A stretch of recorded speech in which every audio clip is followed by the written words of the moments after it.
I know you've seen the cool skills for calisthenics. I know you still want to get jacked as well. Now the thing is, how do you do every single thing? In this video, I'm going to be breaking down how to combine the gym, calisthenics, and cardio for you to have that optimum B-taper physique. No time wasted, let's run it. Let's go. Hybrid training is a style that pretty much combines various training styles. It has become very popular in the last year. It is incorporating strength training, endurance training, and it's also incorporating workouts to actually improve your cardiovascular health. This kind of training is meant for functional strength, and obviously it comes with a beautiful physique as well. While training in a hybrid method, people are often scared that the cardio will affect their gains. I pretty much experienced the opposite. I experienced every single thing kept on improving. I'm going to be showing you how to start hybrid training, the benefits of hybrid training, and my own personal hybrid training method at the end of the video. So make sure you lock in, subscribe, let's run it! I'm going to start with the benefits. It improves your overall fitness because you are combining so many different methods: strength training, body weight training, and you're also combining the cardio. You're going to realize that you're going to feel better, you're going to function better, and you're also going to be more versatile. The interesting thing is every training style complements the other. So I realized that when I started doing more cardio, it increased my endurance in the gym.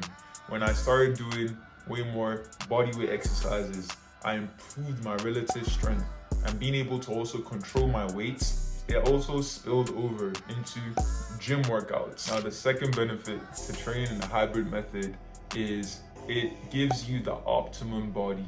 Now what is the optimum body? The optimum body is not a fixed thing. I believe that the optimum body is a body and a physique where you feel good and you also look good. Now because you are training with so many training styles, it gives you balanced strength.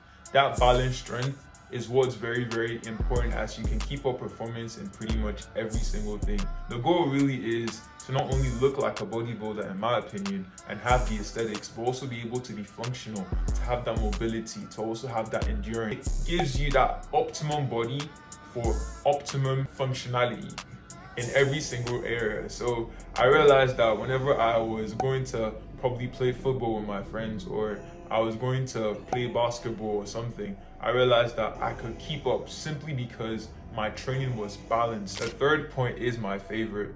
Because you're training with so many training styles and you have to alternate between these training styles, it makes it fun and cuts down the time. So you're going to be training with higher intensity, spending 45 minutes to about an hour and a half, rather than actually having a 2 hour 30 minutes or a 3 hour gym session. If you are someone who is short on time, this training method is simply for you because it got you covered.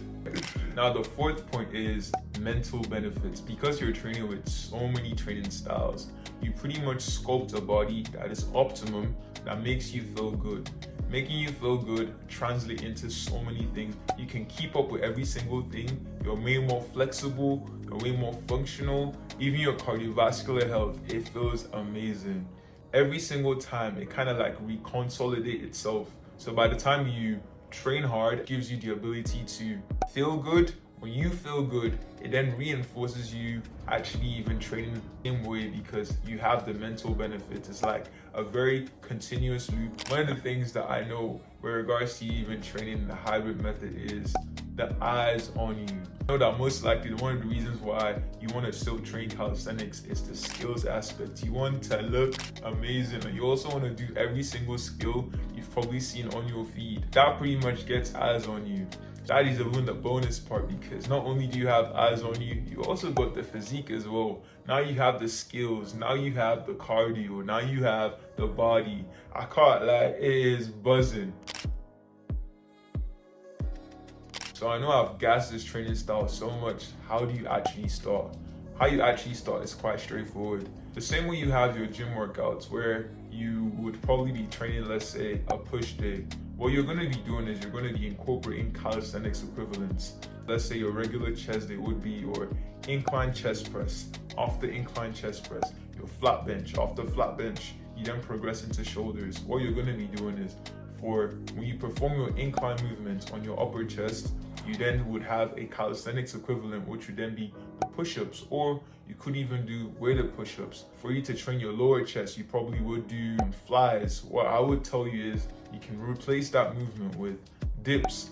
For your shoulder movements, you're going to be doing, rather than just only things like the Arnold press or seated lateral raises, you're also going to be mixing that in with some pike push-ups. So it's pretty much going to be incorporating the calisthenics equivalent of that workout or that exercise. But in regards to the cardio aspect, you can pretty much just throw in any single cardiovascular exercise that you actually really like. So it could be boxing, martial arts, it could be just cardio, it could be just running, and you need to just incorporate that in 2 to 3 days of the week.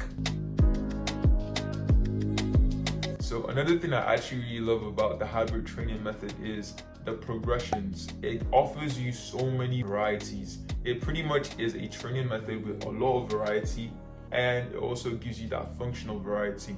So what do I mean by variety? So if, for instance, you're a beginner and you can't actually even do a normal push-up, you can down it and take it down a notch by actually doing a knee push-up. In your gym workout, let's say you bang out your upper chest for incline. Let's say you can't actually do an actual push-up. That's cool. What you can do is a knee push-up. The thing is, because you're also able to mix in these training styles, whenever you are building strength, even in the bodyweight aspect, is also going to translate even on your calisthenics movement. And the calisthenics movement is also going to compensate for your gym movements as well. So it is a win-win on both sides. So in as much as you can incorporate the calisthenics equivalent, what I will tell you is there's also another training style which I personally use, which would be splitting the workout. This would pretty much involve training both at the same time. So one of the main reasons why I know you got into calisthenics is mainly because of the skills. You would practice the skills, then you would also go to the gym. So the split I run is, when I wake up in the morning, I would first of all bang out my 15 to 30 minute sessions of calisthenics. After I bang out the calisthenics, I could be training the handstand push-ups. So I would be training the handstand push-ups. After that, I would then be taking it and doing like drop sets. So let's say when I do the handstand push-up, I would then go down a notch with just a hold. After I do the hold, then I would then go down into pike push-ups. I would also train front lever. So with the front lever, I just would practice holds and a little bit of pull-ups. The next portion would then be the gym aspect, which would then be later towards in the evening side, because I tend to realize that having both training styles like split, it helps me out with actually the efficiency. Now, when I go to the gym in the evening, I would typically run an upper chest movement because we want the aesthetic and we don't want that upper chest to be flat. Then the next movement I would then prioritize would be my dips. I would do weighted dips. I would also prioritize my side delts, because one of the things that I know that calisthenics lacks is specificity. So training a specific muscle group, I will then train my side delt. Then I'll incorporate obviously a red delt movement, and that's pretty much would be a simple push day. When we then go into a pull day would be quite straightforward as well. At the start of my workout, what I would typically do is I would typically either do holds for the front lever, or when I don't do the holds in the front lever, I would just try and practice my weighted pull-ups. When I do my weighted pull-ups, the next up would then be any horizontal row movements. So that could be easy rows like a T-bar row or just a standing row. After we're done with the standing row, I would then go into lat pull down. Not really a lat pull down. I never do lat pull downs, I can't lie. I'll then go into is hyper extensions for your lower back. After the hyper extensions, train a little bit of red delts again. And that's pretty much how you're gonna actually train for a pull day. So for my leg days, I would say I typically would alternate between training home and also training in the gym. When I train home, I would easily do like things like pistol squats, jumping squats. Then I'll do these, they're called Nordic curls. After I do the Nordic curls, I'm hoping that's the actual name. Cows, after calf raises. When we progress into my leg day gym workout, it would be lunges. I'll start off with lunges.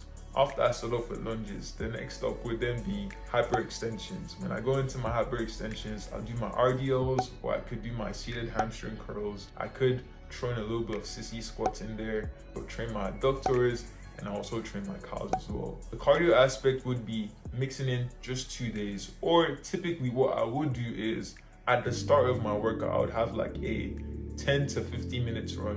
However, the only problem with having that run is it tends to impact the most of my workout. Skipping cardio for me is very, very easy, especially towards the end of my workout. I don't even have the energy to even like go on the cardio machines. For me to actually train cardio efficiently, I would have separate days for cardio. I was going into boxing at one point, but honestly, I just know like I didn't have the level of commitment I wanted to regards to boxing, and it was something that I knew that I couldn't keep up with. So I just replaced the boxing aspect with the cardio. I'll give you a week breakdown. So on the Mondays, I'll train upper body, mainly a push focus upper body day. Then afterwards, I would then train a leg day. So that would be upper body push focus mainly, with also some pull movements. Then on Tuesdays, I would then run a leg day or just a lower body day. It could be at home, it could also be in the gym. Now on my Wednesdays, I would have my cardio, mainly cardio. I'll just run, and I feel like cardio gives me the opportunity to just run away from my problems mentally sometimes. After on Wednesdays, on Thursdays, I would run a upper body pull focus day. However, I'll still incorporate some push movements. Afterwards, I do that. The next one would then be a lower body day, and I can either do a cardio or I can simply do a rest day. However, one thing I still do, even though it impacts my workout, is I would typically always start off with cardio, because I do know that I want that cardiovascular health, and that for me is a very big priority. So that's pretty much it. And I'm hoping you had so much gain from this video. If you're a guy who struggles with actually building that aesthetic looking physique, I'll tell you to book a call down in the link, and I'd love to hear from you. With that said, that's the end of the video.